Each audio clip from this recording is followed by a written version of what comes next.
फडणवीस, ये तुम्हारी दिमाग की गलती है। फिर ये देवेंद्र फडणवीस आजकल रातों में भी मेरा वजीफा पढ़ रहे हो। अस्सलाम वालेकुम दोस्तों, देवेंद्र फडणवीस को लेकर बैरिस्टर ओवैसी का बड़ा बयान निकल के सामने आ चुका है और जो मुस्लिम लेडीज ज़्यादा बच्चे पैदा कर रहे हैं बोल के जो इल्ज़ाम लगाते हैं उसको लेकर भी बैरिस्टर ओवैसी ने जवाब दिया है। ये अभी की लेटेस्ट स्पीच है। ऐसी स्पीचेस देखने के लिए रियल मियां भाई चैनल को आप सब्सक्राइब कर लीजिए। अभी तक सब्सक्राइब नहीं करे तो चलिए स्पीच देखते हैं। अगर देश को एक करना चाहते थे मोदी, तो ये नहीं बोलते थे कि सिर्फ मुस्लिम खवातीन बच्चे पैदा कर रही हैं। अब जब बच्चे पैदा करने की बात आ गई तो बताओ मोदी जी, आपकी अब्बा ने कितने बच्चों को पैदा किया था? अमित शाह के अब्बा ने कितनी औलाद को पैदा किया बताओ? अब कोई संगी उठ के बोलेगा ओवैसी तुम्हारे कितने बच्चे? मेरे 6। तू नहीं किया तो मैं क्या करूं? मेरी क्या गलती उसमें? बोल। अब तो आप सुनो, ये बोलते ना हमारे मोदी बोले हमारी औरतें बच्चे पैदा कर रही ज्यादा, ये झूठ है। टोटल फर्टिलिटी रेट मुस्लिम खवातीन का बहुत गिरा है, सबसे ज्यादा गिरा है। ये बोलते नहीं है संगी लोग। फिर ये देवेंद्र फडणवीस आजकल रातों में भी मेरा वजीफा पढ़ रहे हो। अब बोल रहे ओवैसी तुम हैदराबाद से आए, हैदराबाद चले जाओ। देवेंद्र फडणवीस तुम समझो इस बात को, तुम अपने दिमाग से निकाल दो इस बात को कि फडणवीस बड़ा है, ओवैसी छोटा है। फडणवीस ऊंची कुर्सी पे बैठेगा, ओवैसी नीचे बैठेगा। नहीं फडणवीस, ये तुम्हारी दिमाग की गलती है। बाबा साहेब अंबेडकर का संविधान ने सबको बराबर बना दिया। अगर तुम बैठोगे तो कुर्सी पे टांग डाल के ओवैसी तुम्हारे आंख में आंख डालकर बोलेगा कि मेरा हक मुझे दो। और देवेंद्र बोल रहे नहीं तुम हैदराबाद से हैदराबाद को चले जाओ। अरे देवेंद्र फडणवीस सुनो, हमारे अब्बा आदम अलैहिस्सलाम, हमारे अब्बा जब दुनिया में आए तो अल्लाह ने उनको कहा है भारत में आए। अब्बा पहला कदम भारत में रखे। ये जमीन मेरे बाप की है, कोई नहीं भिजा सकता कहीं भी मुझे। इन्हें बोल रहे हैदराबाद चले जाओ। राहत इंदौरी ने अच्छा कहा था देवेंद्र फडणवीस के बारे में। शायद अब के जो फैसला होगा, सुनो फडणवीस, अब के जो फैसला होगा वो यहीं पर होगा। अब के जो फैसला होगा वो यहीं पर होगा। हमसे अब दूसरी हिजरत नहीं होने वाली।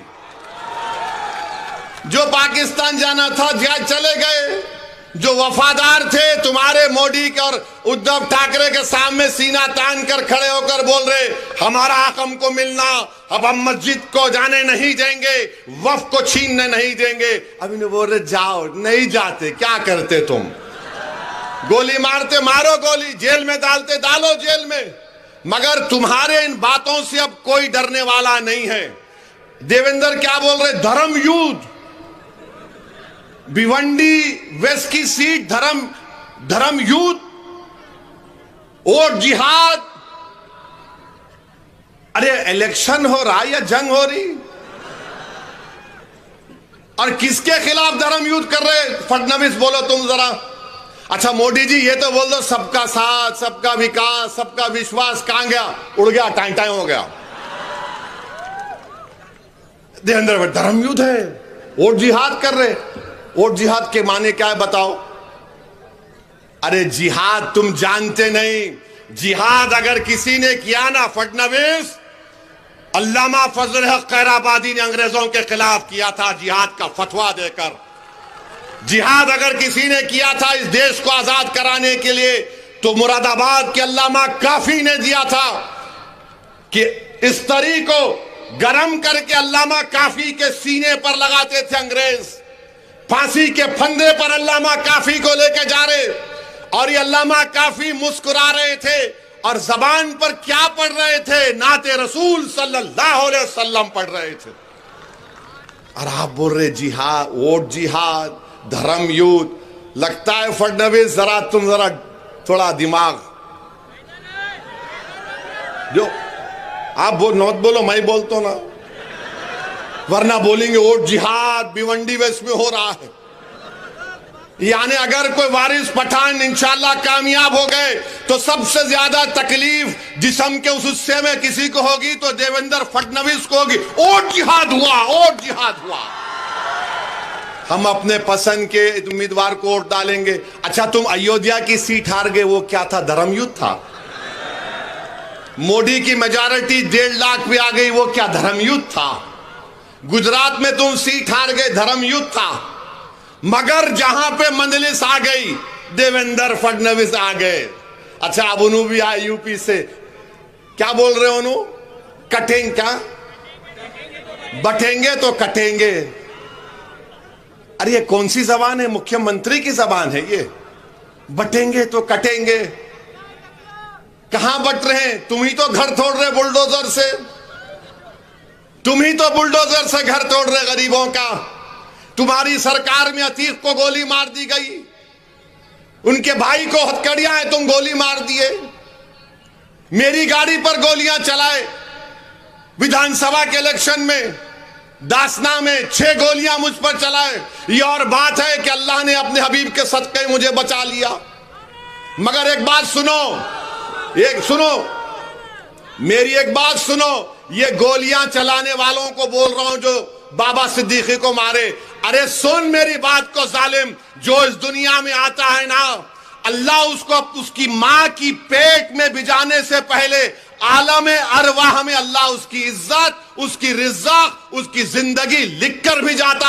अगर मेरी मौत शहीदों की तरह होगी तो लाखों बार मैं कबूल करने को तैयार हूं। कब चलाएगा गोली? चला मुझ पर। तुम समझ रहे हम मौत से डरने वाले? अरे मौत से नहीं डरते हम। हमारी दुआ एक ही होती कि जब कभी भी जिस्म से अल्लाह रूह निकालेगा, एक बार अल्लाह अपने हबीब का दीदार करा दे और कलमे पे हमारा जबान पर कलमा अल्लाह नाफिज कर ले, हम जाएंगे दुनिया से, हम जाएंगे। सबको जाना है। बल्कि मैं तो दुआ करूंगा कि अल्लाह, आप सब आमीन बोलना, या अल्लाह नरेंद्र मोदी को, अमित शाह को, देवेंद्र फडणवीस को अल्लाह 130 साल की उम्र दे। हो गया ना, हो गया। अब तुम जियो, हम तो मौजा ही मौजा करते हुए जाएंगे। और जब खबर में जाएंगे तो अल्हम्दुलिल्लाह वो चेहरा मुबारक दिखा जाएगा। हम तुम्हें तो हमारा क्या तुम कंपेयर कर रहे? बटेंगे तो कटेंगे। अरे किसको डरा रे? ये डरने वाले नहीं हैं, ये डरने वाले नहीं है। हाँ, 1 दिन 2 दिन 3 दिन 10 साल से तुम डरा रहे हो, मगर डरने का नाम नहीं ले रहे हैं।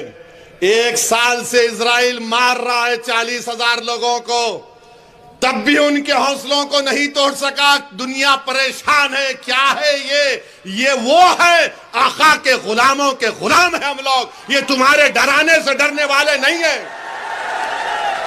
तुम किसी और को डराओ, बटेंगे कटेंगे। एक है तो सेफ है, वो वहां चले जाओ, यहां चले जाओ। वो दिन चले गए, अब कोई डरने वाला नहीं है। अब ये मुल्क हमारा था, है और रहेगा इंशाअल्लाह ताला। मेरे अजीज दोस्तों और बुजुर्गों, नारा लगाएंगे आखिरी में, ठहरो जरा तुम। 20 तारीख को भी वोट लगा के, बटन दबा के वारिस पठान को बोलना नारे तकबीर, ये काम करना प्यारे। मगर 20 तारीख तक एहतियात करो। अगर कोई दिखा इबलीस का एजेंट, आयतल कुर्सी पढ़ के भाग। उसके बाद भी नहीं सुना तो अज़ान देना शुरू कर दो, अल्लाहु अकबर अल्लाहु अकबर। अज़ान की आवाज सुन के भागता हूं ने। हाँ ने अब ज्यादा चीज़ा नहीं बोलना चाह रहा हूं, इलेक्शन का कानून है। मगर आपसे दरमंदाना अपील है मेरे भाई, ये वक्फ का कानून अगर बिल कानून बन गया, मेरी बात ज़हन नशीन कर लो, भिवंडी की मस्जिदें छीन ली जाएंगी। भिवंडी के मदरसे बंद कर दिए जाएंगे। मोदी ऐसा कानून बनाना चाहते हैं कि भारत के पूरे मस्जिदों को बर्बाद करना चाहते हैं, कलेक्टर को पावर देकर। मैं तुमको कह रहा हूं, हम एक मस्जिद खो चुके हैं। उठो अवाम, उठो मेरे भाई बहनों। तुम अगर उस वक्त नहीं अपने उठोगे तो कब उठोगे? क्या तुम उस वक्त उठोगे जब तुम्हारी मस्जिद के सामने लाकर पोस्टर लगा दिया जाएगा ये वक्फ की जायदाद नहीं है? क्या तुम उस वक्त उठोगे जब कब्रिस्तान पे नोटिस लगाई जाएगी कि ये वक्त नहीं है? क्या तुम उस वक्त उठोगे जब तुम्हारी खानखाहों को बंद कर दिया जाएगा? क्या तुम उस वक्त उठोगे जब दरगाहों को मुखफिल कर दिया जाएगा? उठो, ये वक्त उठने का है। ये लड़ाई तुमको और हमको लड़ना है। कोई आकर वक्फ को बचाने की लड़ाई नहीं लड़ेगा। अगर हम इस चुनाव में जहां पर मजलिस के उम्मीदवार है वहां कामयाब करेंगे तो यकीन जानो इंशाअल्लाह ताला हम वक्फ की जायदादों को बचा पाएंगे, वरना नुकसान हमारा होगा। और वक्फ क्या है मालूम तुमको? वक्फ क्या है मालूम तुमको? वक्फ की जायदाद का मालिक ओवैसी नहीं, उसका मालिक अल्लाह है। अल्लाह है। तो मोदी बोल रहे अल्लाह मालिक नहीं, मैं मालिक बन जाऊंगा, कलेक्टर मेरा नायब रहेगा। तो 20 तारीख के दिन मेरी आपसे गुजारिश है, अपना एक वोट, अपनी आवाज अपने नुमाइंदे को दीजिए। देंगे ना मेरे भाई?